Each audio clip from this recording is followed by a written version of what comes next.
The platform, Apramen and Yapani Pompeiso. The platform, the Cardinal Nana Kesseh. Son Sonchi, Ason Senchi, and in Senchia, a call Batako Bramai and Sinukoso. Atwa Petiaman Timfi. A Sansa Crocotiaco, the platform Suni. As is in Conda Sisia Jack Amatran Conda Trenufua. Brana Naya Kesseh, the Cardinal Tiajamu. Our peace 104.3 FM. So the platform, Odoso Pio, Adi Doso and Sempudium, Amadosam, Abrabomunsam, Asitiramunsam, and Yamansa who was on some, and it's a wood will be a dear, and in Asia Naya Kesseh, the Cardinal, Wanina Pamfo, our the platform to be so, Wo peace 104.3 FM, a Dwadani Ukweda Numre Biada, a free no or Chokopim Nondu. The platform, our peace FM, and somewhere is here, the Abba, the Acro, and the Yatian, the Ehun, Ninani and Udina Apreto, and the Sombina Yansia, Nabanuswa, Emia, the platform, Chinawa Junibi, Ghana, Yamai Ghana.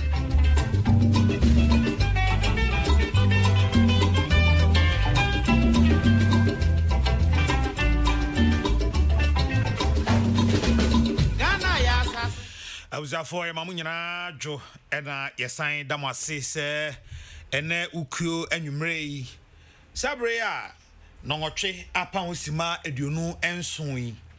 Mode Casafidiana to Peace 104.3 and stations in Kaya or more FI Jumadi na Mobeti Jumadi fan the platform. When is a platform Jumadi dear? Yeah, you know, your honor, your new chin yardwa. Yeah, and some you be a isan say aha, you be a fee, you mo be a platform, Emma or the can't nasem. Then mum ye can and the quanso, ya sebi a cronto, sebi a nyado, nyansa etai echri. Isaac Odro, Patricia, Sefa Fisher, Prince Bafo Asamoah, Samuel Apia, and Elizabeth Ejin, woman Ashishe. Ena nana ya Kesseh the Cardinal midi ho chiame mamunyina adwo ba bia wote enka bia ka che onua se the platform bedwafo no atenase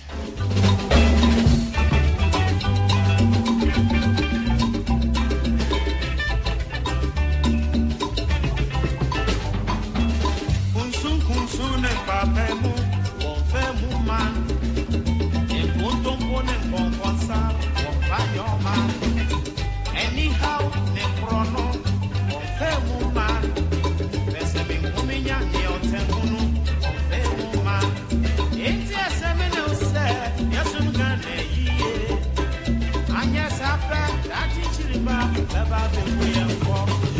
and then you may Yane NDC Amanyuko Church for Abedi Echre Peter Boama Otukno and Etnasia Church Common Nano Juada Yane MPP Church for Penny John Buadu Uncle JB and a Church Common Yane NDC Church for Abedi Echre Peter Boama Otukno and Etnasia.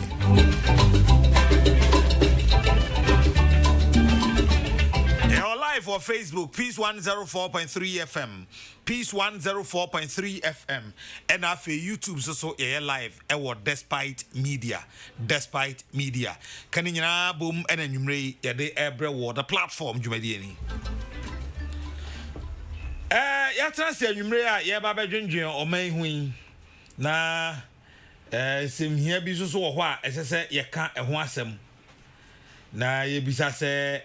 Enti Sa Magdan Aviation, Ghana Airport Company Limited, any Ministry of Transport. Asemne dear ben asemwa. Dear Sempa no Magdan Aviation, Ghana Airport Company Limited, and Ministry. Edi asemwa. Edi asemwa. Asem no pa anything. More than mekani enti. Na honorable Kwasi Amoakwanta of Amoajo Sabi bia e boko de papon wadru fie anyway of Kwasi Amoakwanta enye so obi adwene wo form obi adwene ni form ese sa wote ase na wogitum wo ye panin sa wogitum se uti a wati de uye wa anye ni yi eja wo power nti wanya power ata wachiri ena de brabra so say yaye budget mo da mo atie for muntie ni yo yaye budget say yaji budget ni tumu a yebe road to e de free ho anya sa na da no ye kan budget no kra ye enyanko debate ye nyan debate budget no now the letter abase what road to no oh yeah lawyer penny intina wa unim e kan say the minister has that power, he can take that unilateral decision because he took unilateral decision some time ago to increase the toll levy and I'm say munya brofo atenten no e be say Ebenezer be say memfa brofo kan kata dware so fie ha hallelujah so munya brofo no ne enka reality nkyere mo say ade a wo ye na nye ade a wo ye wa nye ne ye Sani ama we bi say na ye democracy ni nyini no.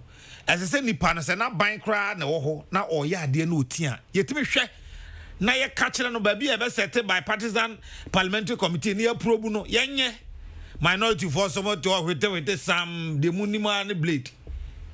We twa blade. No na munim. Na metwe akonya na mehwim boxes.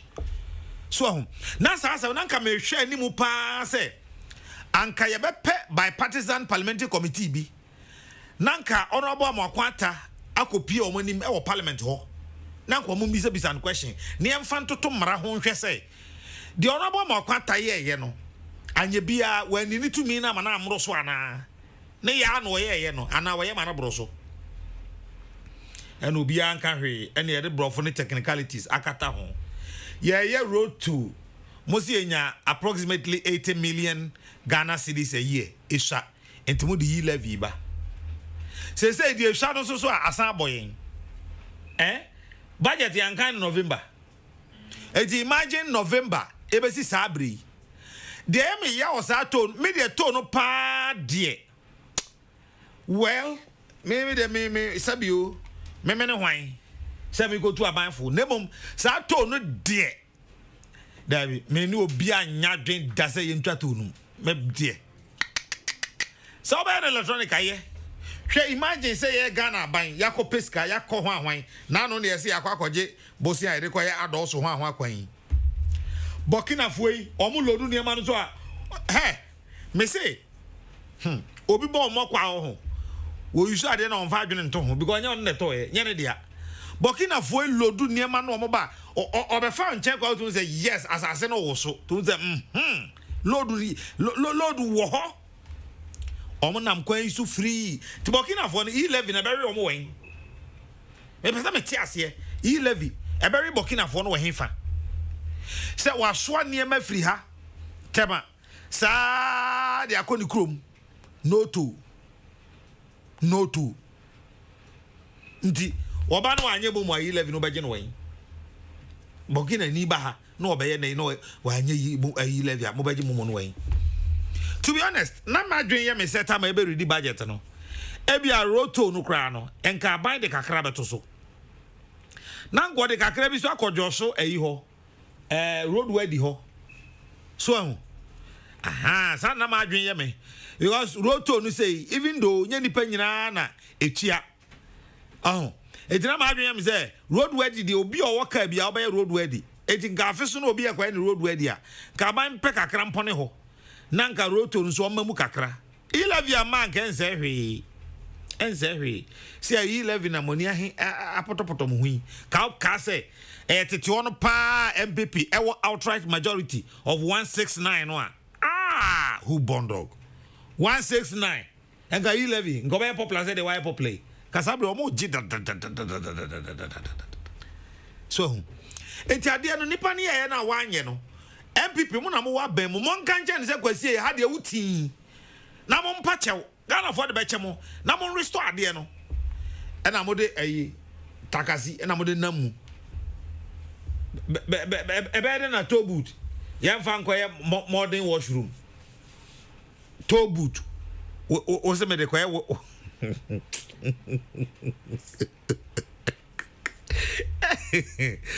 Adafu, agbadafu, cho, agbadafu ndo. Lege. nyate papa le wa glona monozibe ko nyama glona makwata de pa vide kele nyamaji nyama glona la vide kele ji of amakwata asem we o kan ye den abejina say obia misconstrue obia o kan wanka that on am highway na oyam kawa na udu tobuta no wejina no abie no right side hey majunu mo hawo majunu mo do maka mesi wati jitum se wati we nya batangasem wati nyongwan wati owiase go but it is the most courageous person that says I'm sorry when he goes wrong.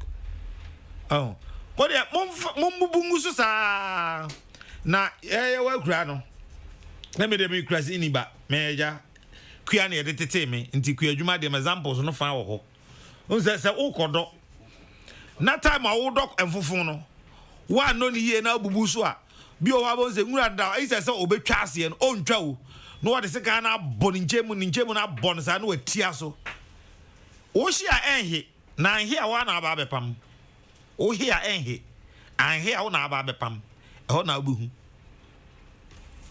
asembe nko a come got modern washroom me kazi ba got hey asem we don't na straight too much I'm aquata on na straight too much modern washroom one astre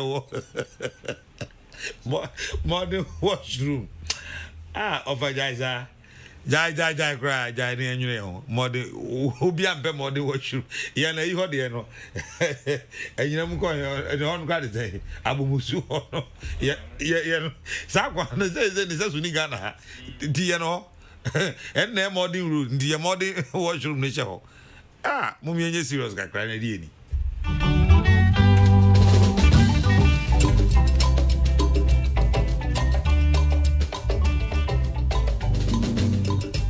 Bring me baby, Abwagana, Nagana Bayo, and you, if you mean waro.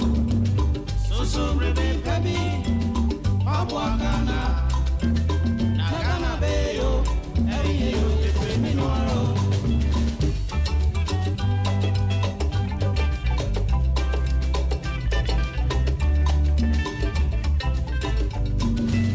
Me mangana. Mama woman swear Mama ye febia kuye ni odo efansum ye many now many ye yakasara japadea yanana no di abebrese gede to maye enti asemena use yesum kana yiye anya sabe da chinchiriba beba bebu yenfo minia susu brebe baby na meboa MP Muano was a referee for Parliament and I the blade I could you to me try bleed. Who be try one bleed? Oh, you the here. So, you the here and qua na moye ne sa troka media me se me pe obi a o bebe trans ni aye debate se on kire me pa se sa road to no a mu yi free ho no on kire pa mfaso aye nya free so man me kan traffic asem nkire me traffic ne de bam gra argument me ne wonye enye traffic asem legonfo ye e fence automated one no enye yi omunyuzu yawo ye fence say modern ayi wo ho nipa no duru ho wato electronic one uku da usika san wato aguso uduru ho a senses ade senses keke ne ade adwuma pa na bia ma wona wo kro no obi abeto masa obi abeto entinka roto even say azegoduro mo kai azegidi ekra de omo bro no mo de je no to no ni se nko mo je e ka we de so tiamfa ni say we de ka nketo na mo je nketo na mo je sen 50 pesos and get one of 50 pesos no and they be crowd pay them call 1 cedi and I there 1 cedi maybe the call 2 cedis and I be at Sakra me the Burkina for one there say 20 cedis na mo je na pesa mo je 100 as mo je 100 crash straight away mo je 100 straight away na Burkina for na say ye kwa no mo twa sa de enum 11 year money da so isu a emai say pand a free November why a kind budget ebesi sabre a ye ka say ya monje tobutu no is ya 80 million abo is a usisi me abo what ko nyin so asan abo okoya na say wo buy okoya na say wo buy me de we no man na ye hwe a minority for nim say nsam we na ye nsam ya yo nya say me ko speaker konwa o ko speaker konwa ere yes we be to me sorry free no oba parliament or say Charlie today no fight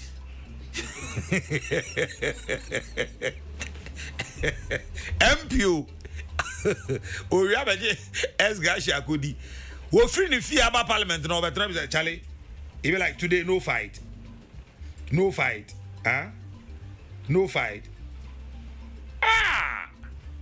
oh Debbie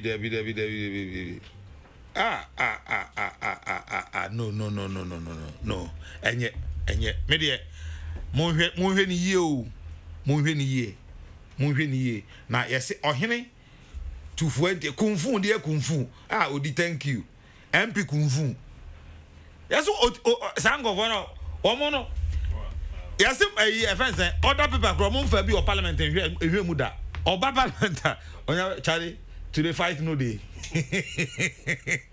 obakra other people kra on fa no ahwemu ahese die no because oba no ni blade no say so about the tatra never na heribotom to kwasi ya no ayi shiw MP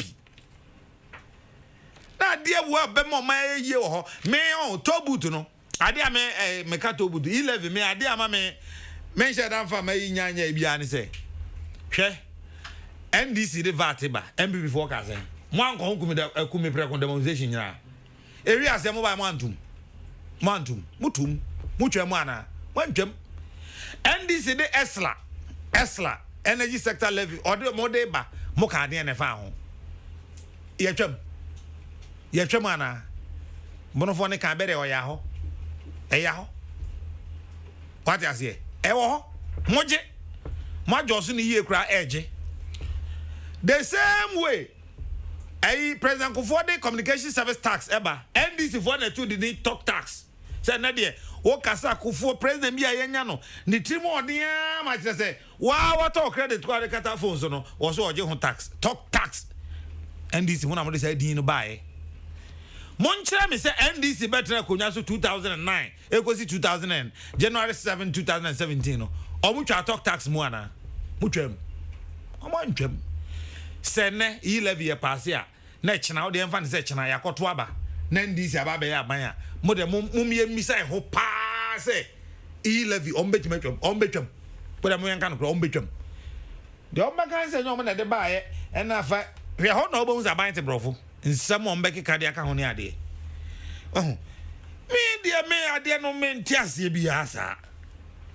me ntiase mo ye calculation no a me nheda ntiase e bia me mfa ne se me na mabon to de magia tum se me na mabon but ensem wo ho asese ye ka ho asem anyway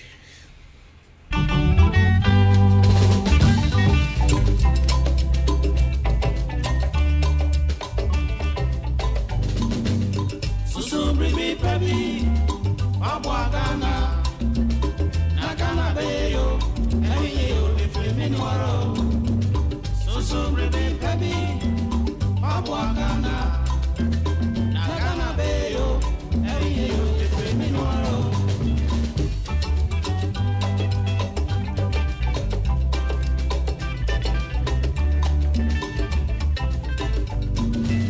mi mangana adeshe mama mama mama swear mama ye fe bia ko ye ni odo e fa so mi meni me go so atwen me aminu Peter Boama Otokuno na ya twetwen enkomo enanwumre but my last issue I made fun and then and San Marco Peter Boama Utukuno Hono. Miami Nia Adwa Safo. Lawyer Sarah Adwa Safo. Adwa de so be and say Mia the Minuano. Adwa Minia Bapa, but Mumian Kano Crench any passe. So Adwa wow party no abrea. Eti Ghana for no so to Abama on Wabre. So wow party. And I know when you asem and wabre into aqua baby out here. Enti yen Ghana for no so I to Abama wona dwe. Wabre yen. And I want to be MPB. Majwa, untimi nya we say boko kokasa untimi nya ne enko by election ne ehun se constituency no so we MP na dey MP akonwa ewunya de MP akonwa obi fie japade o was it efa me ho say obi na de no ho ne part una tua no nomination fee man enya me na mtua but on representing the party for eti on no so obedwe o man no kan ne wa forget party efa ho ben odwene o man no ho sen did you hear no odwene o man eti sisi o how pan ne sen me how ne say onye party adwuma dabi far from that me say when the man na make an ye me say no party enya asemo a ende e mo asemo a now constituency no so to abama no so mo so aye den mo so mo mpe yi la bi enti 11 na adwo to kwan na adwo se dentia me wona woka sounds so e MP ana watu me say watu ne constituency o mo mpe yi la bi enti mo magana na wono so se wonye ho adwuma dizisi how hard they say mente wase o senti 11 na adwo safo to kwan na say ne party for mo on kwan so metimi yi na free parliament so ka party no bi me enko e by election enti o mo feli o mo ntu sa na mo na anyway avijaba afenko agbodofo june many ana design ala ya onu anu no opposition team ni pa hwede ni nuanu mu nyina emfa ho ma o emfa ho ma ebeye emfa ho ma opposition there opposition man no get brother na you now o aba mu na that na opposition say at least me wa aba mu no there na utimi ka me ze mi onua na we die zizi ade me na la we ze fra wa umfa me fra ene kwa we nya zigne fra me na mfra wa nka umfa propaganda na we zizi me propaganda propaganda kasi bana sa ze o ye na nyumre anyway me nya gise machia o nyame adom ye ho ye moja dia frusane ye tinkwam na o party mo te sen nyame adom party mo boko ndisi die said ya kano ya wi ata so se ye be form aban a ebebu oman na yedie ni nkoso ni mpuntu na ba omam ha nti ya wi ata so ho adwuma ne ye na ekoyi nyame adaroma ekoyi pa adwumadie ni koyi na oman ni sikasem no na madwumadie ni ye den kakra okay because oman ni sikasem toto pansam sa ka bibia because aboafo ne kakra obenya de atoto party niema na party na gina brane no na akoyeden na nkanka na akufo ado ye president sa ban we kwan ya ofa so ye ne niema no ma amanyo sema ye den papa because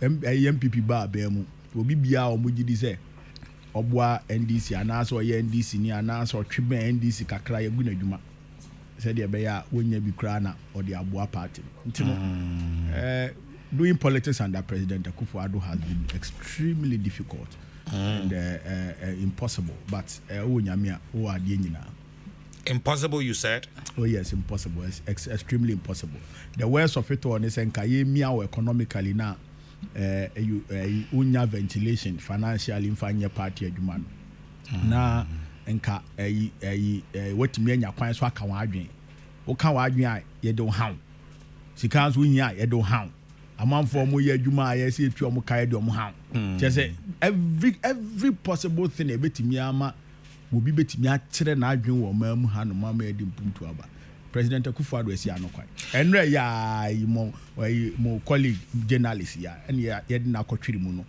so wani ben wa ya aka na adwen waka na adwen achia president nti yɛde na kɔtwere aban kokoma ma yɛ jeli no Esa keke omo ma council de ntata ne atata omo a wentimi a ne wadwane nti anye yi a yɛabɔ otu aku bo ma de na mpese yɛ ka ho kakra o si o kana adwen tia president ana me se esa keke ana na nya sa keke na dem biem because me kind story only me people for abeka chem ya because me dem say president no kasa tia no ne ko gina court and ya sentence no and the court in a sentence no court okay all right what's why when say court in a sentence no me nim tia obusa as mischievous question no but the fact to say your court no nkyere say independent court me no ye nim Ghana court ne yekoso me dem nim ona nim and me catch raw and ye na nwumre me say so onima Ghana court pa de en say da anya court pa ti say de court no say ye no I didn't debi see ya Ghana court ni nyina akufo politicizing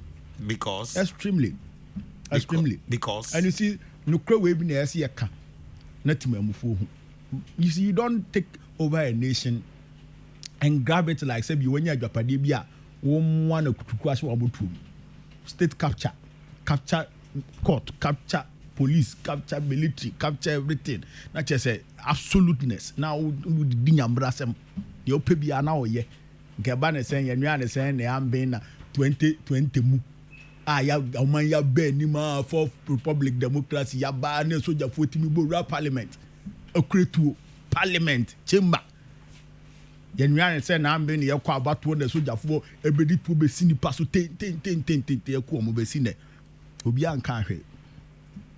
So we are in a very sad state, and for political players, you know, we live our daily life in complete misery. And then I may come baby say, look, so Australian President Akufo-Addo, amamu our dear bano, how our tata journalists, politicians, a close to a man for business. He has become a political monster. Just what a huna, kakabinsem nyambrasem, urukasem. And a president need ti obi asuro journalist no dodo na won person come adwon so musuro wan ka wadwon ya ma wo boss an yi wadi a ye betata ye hwe de wo boss no yentimi influence no mani yi wadi a wo kofie no ka bi di wachi wo se wo dem mani ehuri afa window ma be si with them edu dadati de bia branche mi kai na asem areho branche ni nanim hantwo o de frefren amanfo eduane firi okopa ba bi sheye Manasi Azuri. And yes, South Africa no koshe. See how boy was a freelance journalist. When I'm not 30 reports. You understand? So this is something that we have not seen in this country for a very long time. And I heard a military regime, President Rawlings time, we didn't see this level of tyranny. Plain tyranny, political tyranny. Yeah, who be that? Ya gain democracy aba bebiem pempenso ayedri ye President Rawlings abembu from military time to democratic time ne time cry ye media polarization emo obi atimi kana adwen ye started the radio stations bae ema Peace FM cry bae so what ase and ye fa mu President Kufuor bae ye hu na mamu now o use who ya kakabensam de but they not to this level. And I know Namitie Rekubrobe. Or see or no, what Trump MPP ni. We witness presidents ahudo. In the history of Ghana, we have not gotten a worse tyrannical president like President Akufo-Addo. Sir? Oh yes, and up a crown station but could be boss at tape. Rekubrobe. Okay. Or see is media freedom there in Bobo under President Akufo-Addo. The reason is saying. The reason and be that way. I don't know make one semi. I don't know my boss way. You understand? Odia ne your admin say free ne ko start ya kan admin achira ban no. Wo kan admin achira ban no, you are holding the government to tax. The next minute they will start sending you threatening messages. And I mean what trust studio had mama that day no topic na eba na mboa president Akufo-Addo ma manfo send you message say o ye NDC issue o ye NDC agenda me boa na sa mo nyina ama threat o da bi na sa o send o threat message o ye kra o pia bonte ye be chi we hia o ye bebo ene ne ma o send threat message obi send me sa de ni bi da e o madwuma mu o nya bi da obi send me bi da na sa mo politicians no ene tie ma men ka de me ka ene hwe ne ya o ka no kra kire no oh na sa mo o tie obi wo ho a onim na ka no kra kire ne dia sa messages na every day obenya bi tie se mo tie aban mu mo be tena aban mu da se ne ye adwuma yi de ne yesi ye no a ne ye no e bi sine na me ka se aban bi aba mo aye adwuma yi o but aban bi ba ye o ye adwuma no se de na o ye ne sa amra ne tia sa aban na messages ubenya threat no ubenya ya ntata wa ne be keswa na na ya wati ase aban bi aba mo aye sa adwuma no ba adwuma no de hwe nsentro adwuma asesa adane papa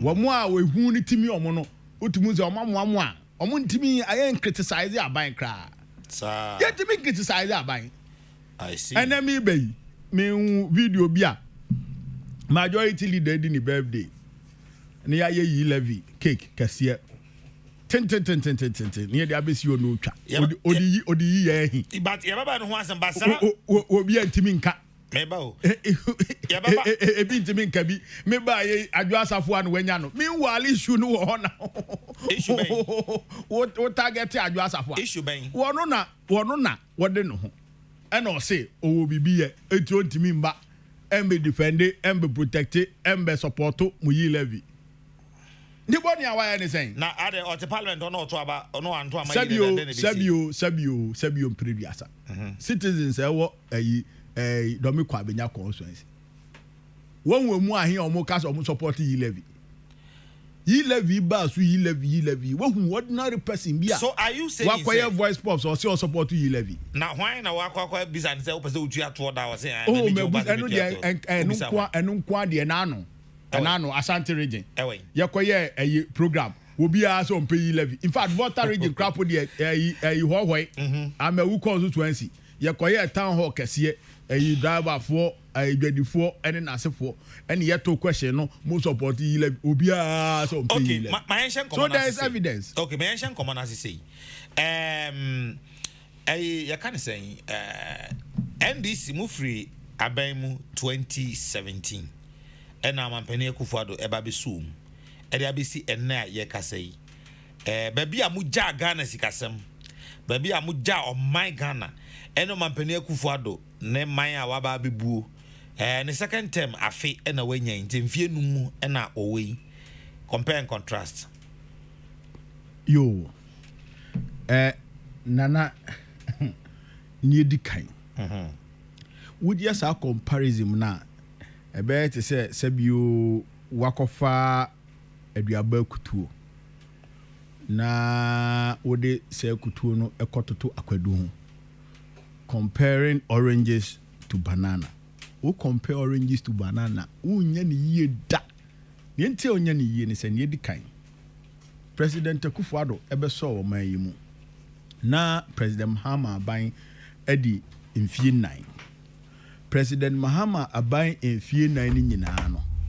esi ehwe ne wonya aye sabio ne ade a ye de gya no kwan a wokurukure mu ekosi ibro free akunya so ne ehwe president Akufo-Addo no so no enfie num na ye ehwe ne wanya ene ne ode ye yes to whom much is given much is expected intino wo hwe facts na e wo ho no na data e wo ho no President Mahama nimfie 9 no sika wonya ye nyina se e ka ne taxes be 150 billion na ye de sika grants ne na hodo nyina ka wa 194 billion Ghana cedi eno na eden sika wonya ye nyina mfie 9 no mu na konhoma wonya ya wode ye adwuma mfie 9 no 194 billion President Akufo-Addo mfie no muntem wenya over 400 billion ebra President Akufo-Addo ba be so man yi na ye oil field no na ba ko pe na ye adwuma ye petrol no ye nya am say 7,000 barrels a day or so then na ye nya close to $4 billion for that period na President Mahama ewo ho nyina President Akufo-Addo be inherited 2 oil fields. So 2 oil fields no at the additional $20 billion and e beka President Akufo-Addo sika ho. So amre no na President Mahama esanse odwe oma no e kan kone ne da chinti no na wate Ghana Infrastructure Fund e di sika tom. Na wadi bibia ba ye friend energy sector levy and also no esla na sika dem. Stabilization levy na no so no sika puduo base over 250 million edem. Sa sika we nyina President Mahama Jaman na we nje sika nkwa President Mahama Jampum tuduma akase akukudam. So for health sector hospitals akase enkra hankwa me ha meni nka ne asi hospital awodo foforo kra mro chaw kra akase pa enan Rage Hospital, University of Ghana Medical Center, and a Gapoha for hospital, Bank of Ghana Hospital. These are ultra modern hospitals. You could show. O cross of fan krahaya kododowa, kohedodowa district hospitals I see all. You see hospitals in Petin, Ghana for Nina. Sika hen ye de 194 billion. Lorry kwanya de lorry kwan ye ma lorry kwan ye wo mamu ha no na bi obi anya bi wo Isa Bridge nda circle interchange wo ho na Akwaje interchange e ka ho phase 2 Pokwasi interchange yi krapo ka ho lorry kwan ekukudam akese eba school mu a the first time in the history of Ghana ya this yansem a classroom blocks you see Bebre, China babia within a short time, under President Mahama. No single government under 4 years has invested in educational infrastructure like President Mahama. And yes, secondary schools, a community day schools, now you see there be President Mahama, SNC University. As that university now, started was so many. I don't mind on my trip I can't say on more satellite campus at the call President Krum. President Mahama in his year. President Mahama sees schools out ye dane polytechnics na ya NDC for SNC university. Technical University. Etini sasika kakra no e woniema awdu say and yeah.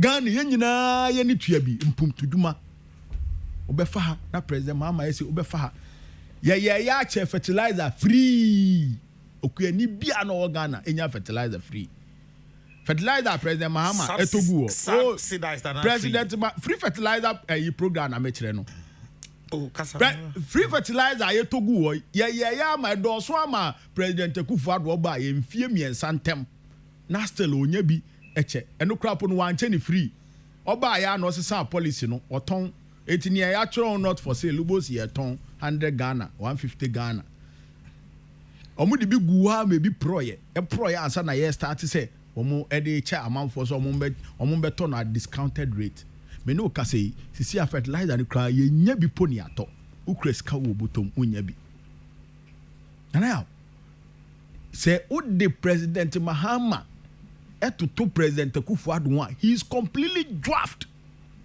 After year President Akufo-Addo enya. President Akufo-Addo enfie enantem ekonumuntam. Sika aban enya nyina ye over 400 billion Ghana cedi. 400 billion. 400 billion, more than 100% of what President Mahama got in 4 years. President Akufo-Addo ni ade baako po a obetimi di akire. Sebio dankra na se janan bia kra obi ni ho. Dankra na se janan bia. Ukoka omuzi o ye the free SHS aba. Me ye din kakra me ye sure sen ka abubusa am se na free SHS ne. Free SHS no. Sika o ma say free mira o mo sha ase besi ne. ɛyɛ bɛyɛ 6 billion etu deɛ wobɛka free SHS asɛma yɛntim free mu ne yɛhwɛ ahɛ kae saa free SHS ne kra no na president Mahama so ahyɛ aseɛ ama day students awodo in fact wohwɛ student population wɔ secondary school a day students no dɔɔso ɛsen ɛyi borders no president Mahama started for all day students near president Akufo-Addo bɛyɛ ya wɔde dwa n'anum ɛde n'ano nam ho ɛyɛ anofaafa ne nyinaa ɛyɛ borders ɔde ɔmo bɛka ho so wohwɛ mu a wanya hwe baro de ɛmfa ne sɛ no ɔde Ghana sika nyinaa yɛ ɔmo accounts ɔmo records ɔmo de abeto dwa kyɛ sɛ 6 billion ɛna ɔmo asɛ wɔ it is sika no ɛwɔ he na sika no wɛn they are not able to account for sika no wɔn ntumi nkyerɛ ade baako koraa na kyɛ sɛ yɛde yɛnum no single project na sɛbio yamao sika puduo wei wagye taxes president Akufo-Addo baayɛ we have been so charitable ɔno nko a ɔde 12 new taxes ɛna aba maako edu emienu ɛna president Akufo-Addo de aba Ghana fo ansu Ghana fo ntwa adwadwo yɛse o wona wo se yɛsɛ yɛte sika so nanso kɔmode yɛn okay waba wo so be taxi yɛ no problem na ya ne ntia Ghana fo asɔre etia saa yi levy a yɛka ho asɛm what is yi levy mprekon oh say ne pesa ka tete ne ma ba ko mienu ansa ne aba yi levy oh wani ma bi abesa otete am any problem okay so I dey na ayo commander o de o unya sa da body o usuma we jai no anyini because ezia ko bi ahent mi say we incoming general secretary inti jai sa oh there be say mambin sa o so de be pharmacy me de be pharmacy say me ni mu ni nti ni nim kwa aye adwuma fa anyway yes hunu bi danti na abo aserewa esawara did you say mampani Akufo-Addo bae no onye project ba ku say impo o nim bia betimi a kyerɛ me sɛ ne nti na wo he nti o nim bia betimi a kyerɛ me me di he sɛ me ti he metu kwan Ghana tu project bia me hu sɛ president Akufo-Addo e di akɔ awie ye aduma president Mahama start ye ba ku kure ni we ya ade foforo otua ho ka ansa na wokɔ na when tua ho ka anka was started for example pokuansi interchange ye kwaje hu sika ye ho drawing ni bibia kate sort ansa na ye ko opposition obeche bi lam te say clear egusu yi ye enupo na nya aweho project es ye de mfie miensa ye waba mfie mienu efie num ekomfie nsia ontimi wie ye enokrate edu ye bon sema wo ho ya hye adwuma ase adwuma ne ye 3 years waba wodi mfie nsia still wo te ho etwa adwadwo na no ye credit o ma ne ye wakokuma se nansen na kuma se de se ho na efie no okay the last time I walk free ensawemu akokosi apedwa junction me bisa wasem eno na make train na me misa asem me wan that's what kire mo se me hu apedwa kwan ma me misa asem no nwie o wo bi ka ho ele asem na de na pesa o chiri me misa asem ma me misa asem no nwie because a free ensawemu junction wa akokosi apedwa junction eno to president Mahama na sha ase President Kufuor ehye adwuma na ase emha President Mills ebe ye ne de ekwan ye da manim ha yi ekosi ofanko kai president mama specific stretch there be anya stretch me ma ka wo studio ha say adwuma bia president Akufo-Addo aya obetimi aboso bia no obi na sha ase eti onu akasa ne de wen 400 billion onu antimi nya ade ba kokora I see. And I know what launch say agenda 111 obesi hospitals. Say be block back. Back be when you chrome ho. And I know weekend me kukuma say me fa ho. Say be on chance and ye de atwa ho. Blog cry and to back. Where the fear no more.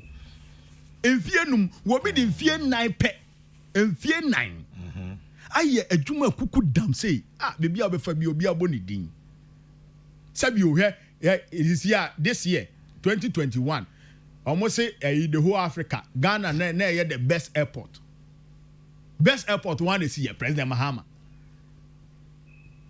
Baku AC of water region crap with ye baby are no crowd any asem when him that terminal no president will team in commission here want to be because he doesn't have anything comparable to show he's not able to commission it so what you say it no have facts no ho no cry no ho evidence wo ho said you empum to dwuma de wontimi nkonko dream free was say and aye wa dwure free ni nyina wo ho okay let's check the fact last question sika besia president Akufo-Addo abo nyina besia opon besia won fa nye project ba ko kura obetimi aka se project we mfa so be free mu minim kura minim say president Mahama is it onye bia na say onye de wo gi di se mfa so be free mu aba I want to be clear on this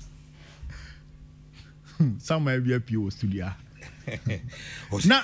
na yaw yes sir me say President Akufo-Addo sika na wenye ni nyina over 400 billion wonye ade ba ko kra se bi odan kra metimi de message so say President Akufo-Addo da ye woso da ye se wo si dan kra e wa hanom ama ye de efunu abegum mochire kra won si bi not one and I've dared you to mention some near utimi boy and material say no na start here. So if you have another evidence, you can bring it. And I've showed you how much money he got and how much President Mahama got. So if you compare the records, President Akufo-Addo is completely dwarfed. He has been completely motia like ya motiano. What you say? It's no and a year Kesseh. To whom much is given, much is expected. Okay. Said you ndwanya waka omu egum. Wamako. Oh my. Wamo my. Yeah, you show my woman. So last question on this. It's na ya dan me busa obi bibi say oba bema. Woman discuss on ko to school fees. No kodi. Na teacher for frɛ say oba no on to school fees. Now some money biem no kodi. Na teacher for frɛ say on to school fees. Oba some money biem ama na kodi. Very good. It's as simple as that. Nieti agana fo buafuo omode amemrenfen ani abenedie ni yaudie ensu etwa adwadwo say yi levy imbason eno ano no. Okay. Now before you go to e-levy the big topic I beka ho asem. O say President Akufo-Addo project so start ye nyina ye de President Mahama Shase na obi a Shase ansa na obaye. Na me pese me bisa say simple sa nipa na Shase nti obaye wa be wi wantua ska nka ho wa mfa hwe a some so obaye na project so ho e de na wan wi ni nyina na mkoe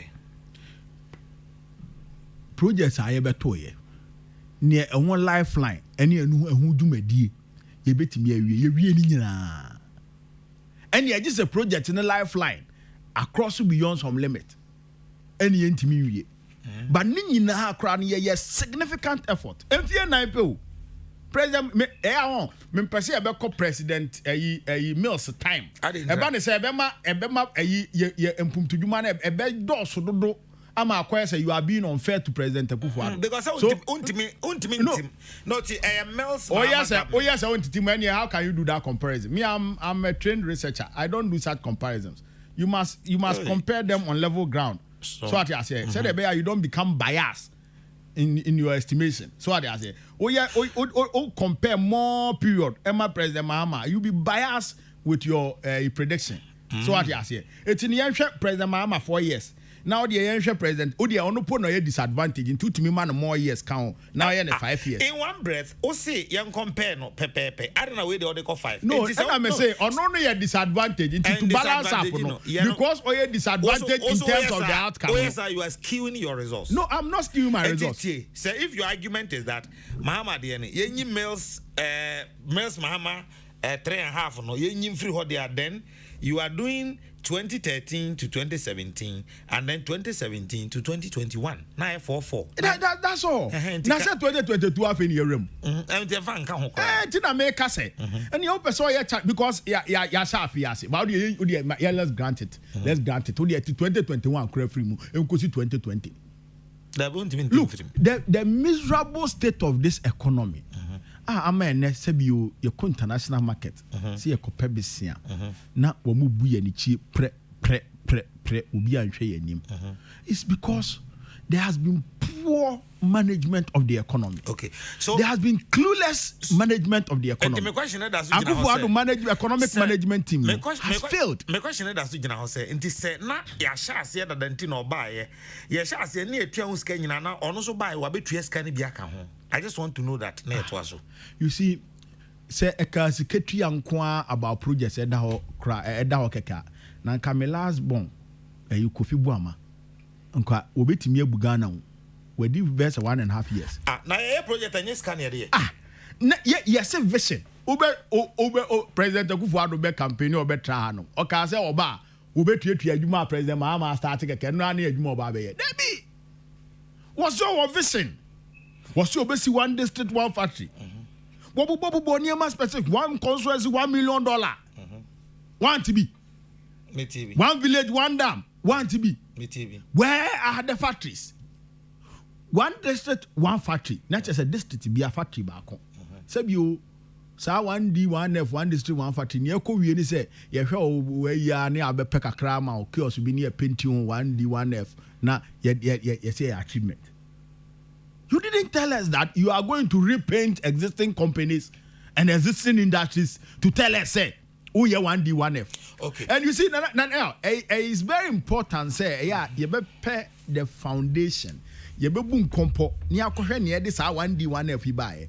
Me Kaipa President Akufo-Addo office city commander. Commander, and no now so sa one district, one factory in the first. Because now President Mohammed see commander sugar factory. Commander sugar factory, or no koye 1D, 1F. No. It will be a C district factory back ho. Now we have a promise 1 district, 1 factory. Now by amount for kiosk now 20 1D, 1F. Then what are you telling the people? What are you telling the people? Okay. Or yeah, concrete promises. Pick them one after the other and tell me one promise a President Akufo-Addo here on the manifesto ma achieve. You struggle to get one. Okay. Now, you understand? Now, me person me Susudiano on one edi Susudiane buy. Obi ya kwa abatwa. O ye manifesto eni Susudia. Eno kanwa o ye campaign ti mi kan ye ma bi eni manifesto no problem. But one now she says Susudiano. We judge you with what you have said. Okay, me person me who say say so simple sa say ebia aban ba kwa hye adwuma se na wa penisika agu ho waye na ba kwa ba no aba beto aso de na se oba de obeto aso no oba na se ni se o man credit dia adan na se oba na wanya eno so na yetiem se oba ye abandoned projects. Ya constitution na ya ani agya tum se ya obi be a friend directive principles of state policy. Nti no aban bia wo ba dwuma bi e wo ho unni ho choice ese wo to aso but enye nto aso nti ne etu aba eyi aban se keye dwuma nto aso nti ne etu aba eyi aban a na nke enye election wo mamu ada because uja aban ne tra ho ane wa start no beto aso akowie but enye dwuma nto aso a wo ba betua amanfo ka for dwuma na eda ho nti ene etu aba yi obi you talk about you because you have a vision of how to direct the state, develop the state, improve the lives of the people. You must say, "Who's the president? Why you say you must back okra?" Wow, vision. Eti uni vision wa health sector. So na uni vision wa health sector. 5 years. Untimi fa vision emba into play. Obi the 4 years. I'm a vision aba into play. But health sector say education sector. Odi atobo education sector. Will be the 4 years. Edi the vision aba into play. What you now here double track. Still you are not able to build classrooms. She Utimi tena ho no asesa curriculum. Ema 2 years. What's the curriculum? Untimi nye textbooks in Chema Nkwala. Me call government school Saito Dansman 2 primary and JSS. Ona me call school. Textbook man to be that. And then aban aye new curriculum. Ye push you mo. We be amfetu ankosi na potri ho. Se koye curriculum foforo. 2 years ni untimi man Nkwala na size books. You see, this is the bitterness in the system. I see. Among for our Musomo in Kuala Eco Free SHS. Go and see what is happening. Okay. Now, before you move on, maybe besides ambulance 300 President Mama Vision and Nana. Otokuno. Anya benya no mode ato forcing. Akojina court. Say wo mu koto ambulance bi na ambulance na medu. ambulance no near supply no yɛde agu ayi bɛma camp no mama awia bɔ na ma atete apansam. You have followed the story. So every wise government enya frakadam any sika wo person otwidi ntino. What you would have done is that you would have followed the contract. Or ma supply bia besi o. Cars ni sisi wa awia bɔ na ma say. And what for today? It's say the boys must eat. And what for today? And what to talk to ambulance ni biaba. That is not the vision we are talking about. That's not the vision we are talking about. Because after all, President Akufo-Addo buy President Mahama to ambulances. Wire contract. Say payment ni be kokra. All you need to do, just as I said, directive principles of state policy. Go and complete the deal. Okay. Who the ambulance ne buy? Onuado President Mahama de buy mobile hospitals the co-villages. President Akufo-Addo amane si wa amane nyina say. Okay. Now what's up for sikapudu akoto ambulance about yambo se mama. Ebra wa hye sika aban no agege free amanfo to mu. E de akose sa nyema we ase. Amanfo hia hospitals won kurase onuado na si wa tete. Okay. Why? Okay. Last question on this. Mobile, talking of continuation under directives, principles of state policy are okay. Say President Mahama buy na President Kofuashe affordable housing asia na bi wo ho a onyan wie ye to aso wie ye tie to aso wie ni ebetimi awie ni la ukobotema na ebi ngu ho na nse ukobotema. So you see me ne wo be kobotema who completed buildings entiam nyabose on say can maybe some ambulances ya catch them say most starte enti President Akufo-Addo buy na de say oya ni say obeto aso nanka wa wie de makofa badada no but man ya can saglemi mobile na saglemi no eni ho mo na mo be starte saglemi but na asokore mampon ewo ho ebesi na ewo ho wa kwa asokore mampon akohwe asokore mampon any other projects na anto aso nyina contractual disagreement. Every Boteman, send a Boteman count. Why are you jumping Boteman? Sabio President Mahama no pen no coach to Boteman no yeah. Baby a contract no problem. Boteman is a senate in a co-year project. And I make no. Senate. Yes. But you see, no, but you are making no, it that is like... the ingenuity by why. Senate a cadespite group of companies one. Now I can't tell me. Senate a cadespite group of companies one. It's a state institution. It is a buying the appointed CEO to Senate. And you're buying. And you're buying institution. And you're buying institution. So that is, you see, that's the smartness we are talking about. Say, yeah, the amemo shawons ha. Oh, to me, I'm for your more share free. What say? Sabio would do when this were doing.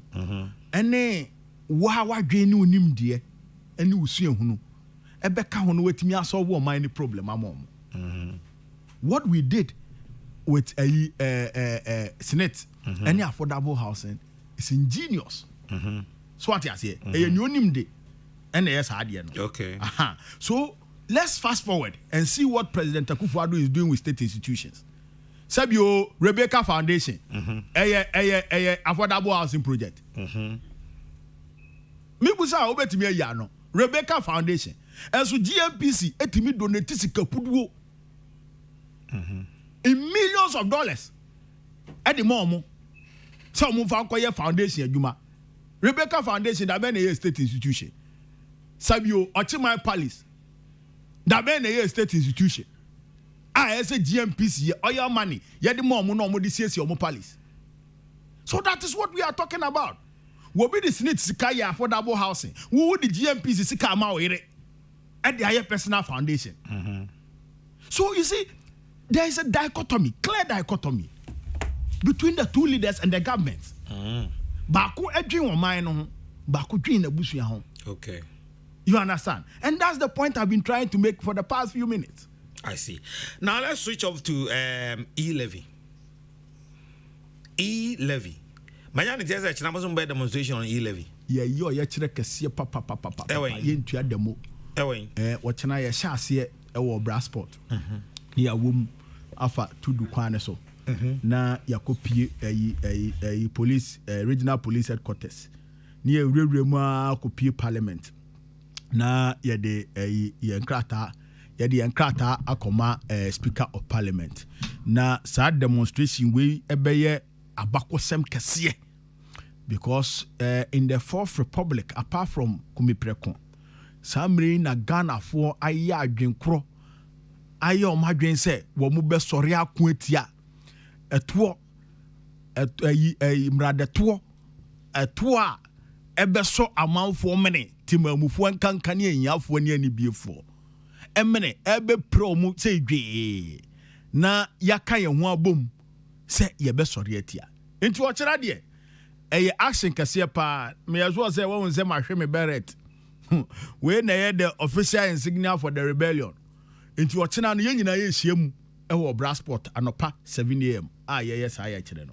na ya wait ni ye sa ya kire no wait ni ye sa ya kire no ni edi kan ma kire ho sika ye de ama president Akufo-Addo Ghana for ehu ho hwe na ye nyina ye ko school ye no ma ye sua finance kakra no one principle of taxation a obia wo buman anase wo de to ba ese wo de ye adwuma ne se wo hwe se esikafo a wo mu obi wo mo nsem wo be eti kakra afri wo mo emfasodi a wo mu nyane so na wo de pagya mobrowafo ne ani bifuo no na wo mo nso matimi apagya wo mu na wo mo pagya wo mu asika wo mo benya no wo sa teto nso afri so na wo de ahwe wo mo form no sa it is called progressive taxing it in wo ye taxing in such a way say you would use it to improve the lives of the people it in wo improve our lives so no na o tax na cost no it in advanced economy so no every time their tax revenue is going up because they do the right targeting to create jobs they say anti-crown na buying etua salaries or income tax. Because when you apply your taxes very well, you are able to generate more income, which you tax more and get more to do more developmental projects. But that is not what this government is doing with the levy. So, records any data the value of the mobile money industry. Womu ye mobile money ne pa ye here for. So you mean sure say or say Kwame despite call mobile money on the phone. So I doubt. In fact, the people I know, the top business people I know, none of them has mobile money. But so mobile money. Now say me top businessman. But we me bro, sikeni. Untimin cancer we hear ni. There be me okay, but me sikeni. But me see a sikafu kukudam. Make sikafu kukudam. My friend despite. But I was here for them. Baby, the argument in the corner. Me see what a cuckoo down. I'm a man despite the. So what I say, woman no more scan. Na me I na mitua. Me taxes me income tax grade income ben na me dia mitua tax. And one me VAT ne ma to ade ate. So what I say. Enti no ye no na ye wo form ne mobro wafo no mo be frɛ wa no pa wo fa. Ene de enko yo ni me di kra me ni bi. Peka kra mame me send in 100 Ghana wo mo be fresh aso wusu mo de pressure mo say di mobile money kakra mo 100 200 no wo mo na sa taxi kwa akodi omunya nti no wo send no ya tew 2 cedi 75 pesos nipa no ko yi 100 cedis na wo no so betua 2 cedi 75 pesos o kan nyina boma 5 cedi 50 pesos sika ketua wi mobro wa no eje edi akọ solve the problem we tua 5 cedi 50 pesos ensi wow oye na adwen se wokoto ade bi wodi mobile money ebetua woto ye besa atene 2 cedi 70 pesos okay so to ode 100 cedis to yate no eti at the end of the day no sika ni nyina aban age eti ebe den na wetimi a survive it. What the air no to nchen no cry consumption. Ye hwe mo ye business. Nipa ni ye okada. Ana se oye taxi driver. Ana se oye Uber. Uber nso de eye mobile money an ye ditua. Enti obi abefa no Uber. Ni sales se oye watete ni nyina. Wo send sales no ama ne boss. Ye beti no 2.75. Nipa na wo send ama no ye beti no 2.75. So we no ko tofu mobile money ni wo the phone so no so the tofu la yet no 2.75 ebe den ena na adwuma na timi akoyi meanwhile fuel nso na ye the tax bubruja akogu so ana no tax a ye de abeto petrol so foforo kra boiler tax boiler inso enye president Akufo-Addo na sisa ma obi enya aban na sisa ma obi boiler wo Ghana nyina akwa otua ye je boiler tax wo petrol so ye je COVID-19 e wo petrol so ye je financial sector recovery e wo petrol so ye je stabilization levy e wo petrol so asa the esla beto petrol ene gas so first me gas just last 2 years, 2020, me gas me failing no 80 cedis, any 75 cedis. Sisi ya adano omuko cheke ya 180. 180. Why? What kind of economy is this? Okay. How can we survive in this economy? Nana ya, eti Ghana for say. Sa yi levy. Say ye kase ye be fuaswa na ye di omanyinya.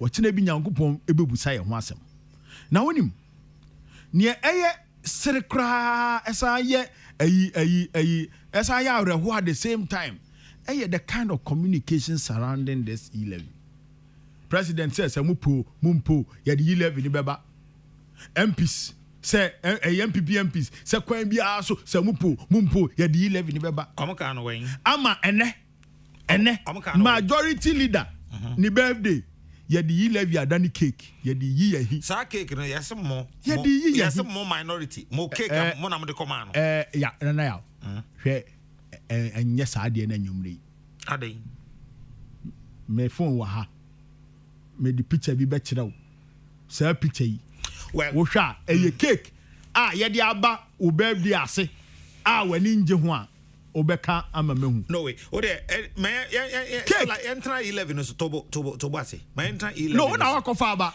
cake aye dia aba majority leader gina ho a wo sere and the members of parliament that is just this me wo pick wo ho wo twa cake no ye twa picture eda online in fact okay FM online crash okay so me question now o ka che me say eyi minority ni bi na de bae wo di yi hi eyaw na ye di no abene na ye di no okay.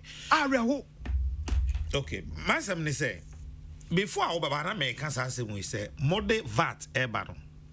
MPP resist VAT. Omo bae in fact omo beje tum e kan ho. Mode Estla eba the same thing. Omo cassette ai omo bae omo ntimi antwam. Na omo anyo maji so omo twam because e hode. Communication service tax ko for bae moto mokrada moto ndin talk tax ba ye no mo ametwa nwu mo antwam mo che okay die na chese sente na yete aye kan nyina no mo de mo Ghana fo aka wo se Ghana fo nyina na se ma ban ye 11 ye ntua no se ekoba se aban we nya kwan bi so na opase 11 na 2024 ye to aba na NDC mo wini a mo betime atwam mo betwam eniama na wo bobo so no twi mu ne yatu ne din san ne MPP fo kuti aya wo mo baaye wo mo antwam wo mo de show manifesto so mo betwam na wo mo ntwam na mu mo ma hye mu kena ato so no ye ka ne san wo twi mu menim de opportunity ntimi mo ne nyawo na ho de analysis baaye wo so menim so ye twi diplomate twi wa ben wa na ho de analysis aba se MPP fo wo mo ka se wo mo mpe esla wo mo baaye no wo ma betum aje aboso ene VAT nyina wo mo ka se wo mo mpe VAT ma president Akufo-Addo edi demonstration ni ma nipa miensa wuye ahunu ahonga ene ne nkofo ehwero mo nkwa ya ene wo baaye no VAT na 17.5 sisi o de bia be kan ma na kodu 22.5 asa de VAT 3% flat rate asa beto so president Akufo-Addo ya o ntimi asem design etina no ye etwi mu no ye ka ne sen ye describe say nipa ne sen oye nya atwum nipa na say instance amede ma wo no entina si oye nya atwum nipa che say Peter tie instance amede ma me ma oni ma mienu me ma to a MPP de NDC de ba ya talk tax nana oh nya bro uti say ye ka say ye ba betwa talk tax mu MPP NDC Akufo-Addo say ono bi the new sound stars okay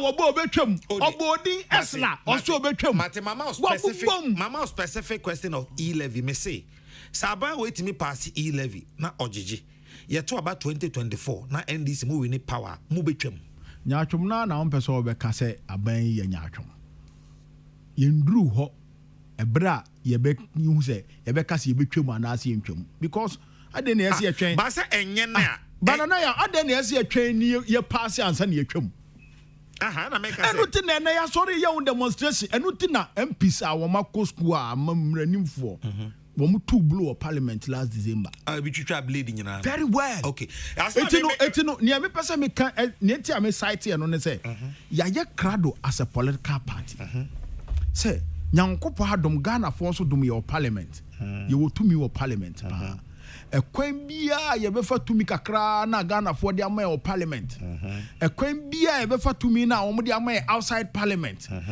ye de be ku make sure say ye be protect the interests of the ordinary Ghanaian, the vulnerable Ghanaian. Said the be asile yi levy will not see the light of day emfa hu yehia abenedie yaudie emba Ghana for abrabo mu no eno ne ye ntwen se ye bebu ye be pass yi levy na ya back na ya be dane ye ho say ye pese ye cancel yi levy. We don't want to get there. Okay, maybe. Ya gidi say yi levy no in its current form it is not something that the NDC can support. I hear. Only the entire maybe say a specific question when he say enema aban ote akunwa so dey ba opposition me we amema akwan no anum zio aban enema aban ote akunwa so dey ba opposition asore atia nanso so enya kwan akon ebi ebebre enche ye kra no recent memory ebetimi aka ye new voters register that are no more majority in parliament na Ghana for my yes to me no parliament o de to was meba demonstration how do man betimi bia ye enso yetimi ye new voter register edit to aba ekoi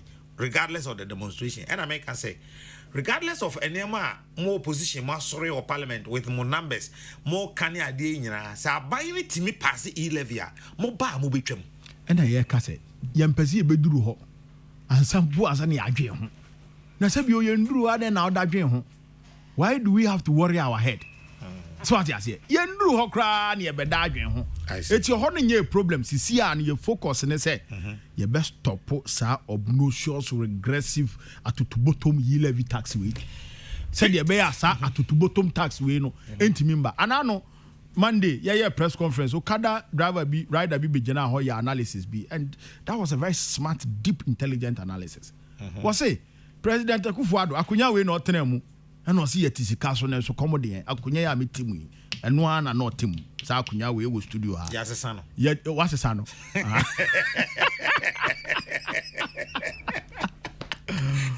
eno see yetisika so na so komode Ghana ya mobododo Ghana yeye mobododo abrante ne say President Akufo-Addo anka say sika no ewe botom nti oba be yi wo se yeti sika so na so komode but anka say sika no wo mu botom anyafo ni botom nti oba be yi from botom. That was very brilliant and smart analysis and that is the fundamentals of your argument here yanka say me President Akufo-Addo nge tax budget no mo de buy and taxes are in the womb yan pass bi ya pass bi COVID-19 tax e da petrol ya pass ni nyina but e-levy ni de yes fa nyinam mompre ya de e-levy ni ma wa wo be ku amanfo people are going to struggle edi ahunyeyin ya ni abenedie na be ba Ghana for abrabom so all the taxes now also pay una wa be promise ye tie ba bi o and also the be free taxation co-production na taxes are here ye taxation now the be co-production the production now want me afa ya anko tax ne so afa kra na wo tax ye so ye mene etu wo want me anya ho hwe kra nka wo de jai tax ne sa wo de mako edu emienu na abeka ho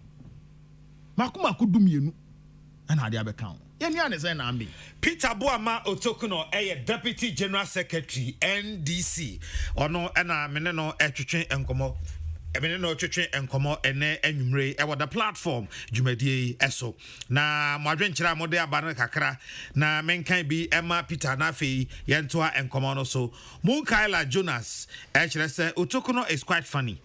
He says SNET is a state institution, hence Mahama should be credited. Ask him whether the money used to complete the Boteman project is added to our debt stock. Boss, his assertion is that With the so-called little money borrowed by Mahama, he's used it to execute such works. NDC is really a funny party. Mukala and Odiwe say, Ebaye. George Boampong said, Nana, please ask him whether they will abolish the e-levy when it has been forced and passed, or say on peso obedwene ho kra enti no stop no sabre mabisa no ato aso prensa or say on pese e beduru ho kra enti na nani abre a oye demonstrations esi ano but na me san bisa ne enti demonstration notwithstanding na ye pass here or say on peso obedwene ho because e nisi eduru ho. Evans Ewianensen said, please, you see, Otokuno doesn't pay taxes in Ghana. Hey, NDC. George comes back to say, I thought the e-levy is 1.75. So where from the 2.75? This guy is confused. George, he's not confused. 1% transaction charge be ordered. It's all the 1% and account 1.75% no. So it automatically takes you to 2.75. Intina okan sano and metiasia from mathematical point sa. Senya sa dia ene na ode osusu nchiri mu no aba.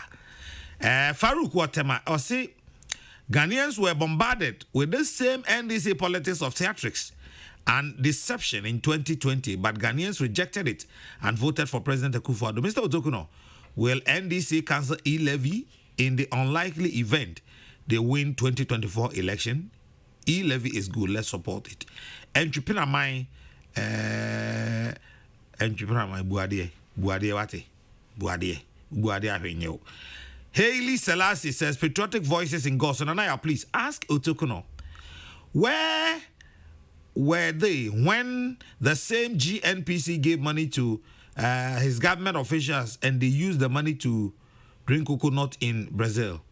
Emmanuel Morrison says, tell our MPs not to collect their 1 year salary. We will get money to protect Ghana. And as Clinton on the Obesri.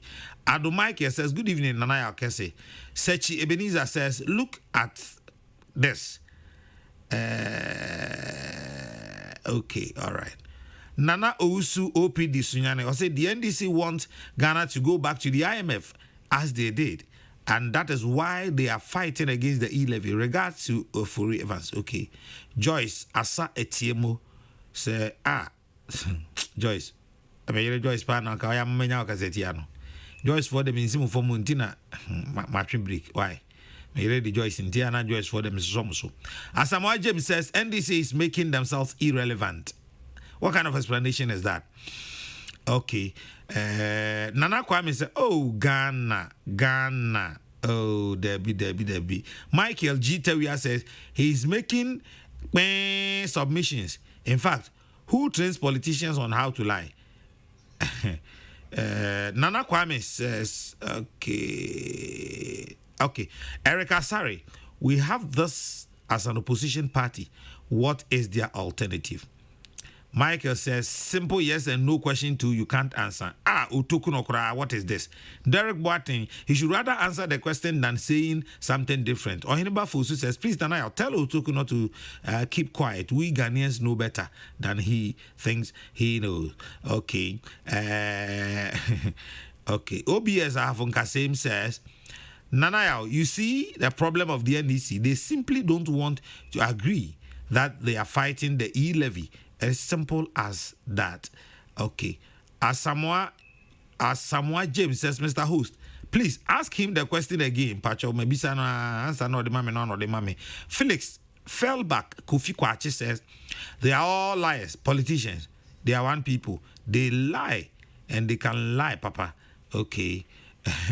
Dinah Yakwachiwa says, good evening, Cardinal, please.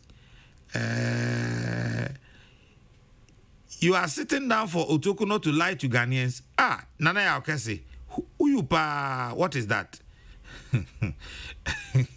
Now says majority leader of Seche Mensah Bunsu is celebrating his birthday. Invite his friends and colleagues from both parties in what seemed like a playful gesture. And NDC decided deliberately to take photos of okay, all right. Joe Bolt says President Mahama deserves a national apology. Thank you from Takrade. Educhum M. Collins says, this guy is very funny. He's not making any point to me at all. Alo Manek says, hey, Otokuno, get serious. Get serious for once.